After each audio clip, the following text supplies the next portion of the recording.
Paano nga ba lambingin ang jowang toyoin?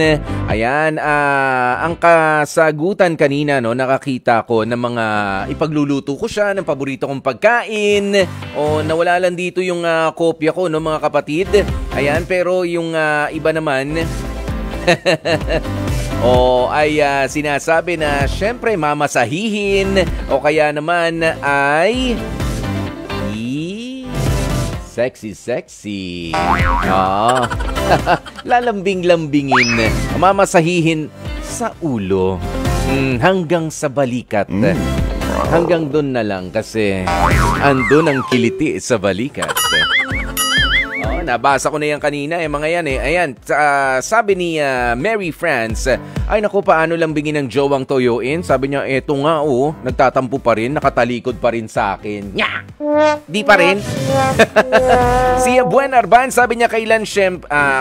Siyempre, wag mo munang sasabayan kasi mahirap pagka pares kayong mainit ang ulo. Pag okay na, saka mo lambingin at sabihin ang dapat sabihin ng mahinahon. Which is tama yan, ano? O wag niyong pipilitin na yung nandun siya sa climax ng kanyang galit o sa gigil o sabay, sandali, makinig ka muna, ayusin natin to.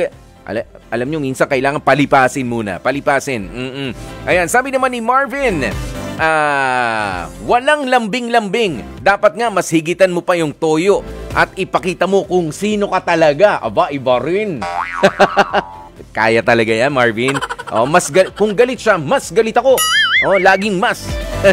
Ko sa'yo.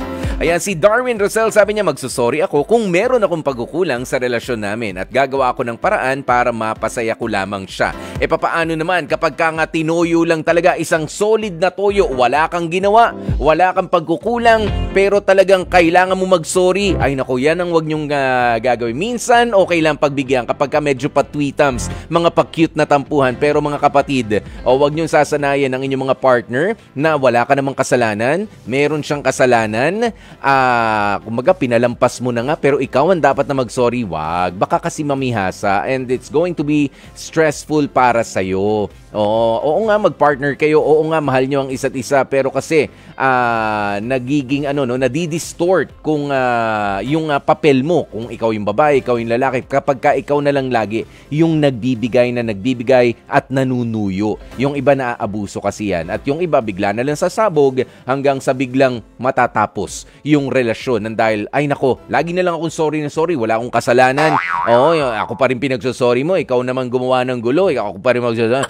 Kakapagod. Ayan, para sa iba. At dun sa mga mahilig gumawa ng ganyang eksena, tigilan nyo na po yan. Hindi po kayo nakakatuwa. Ha ha ha.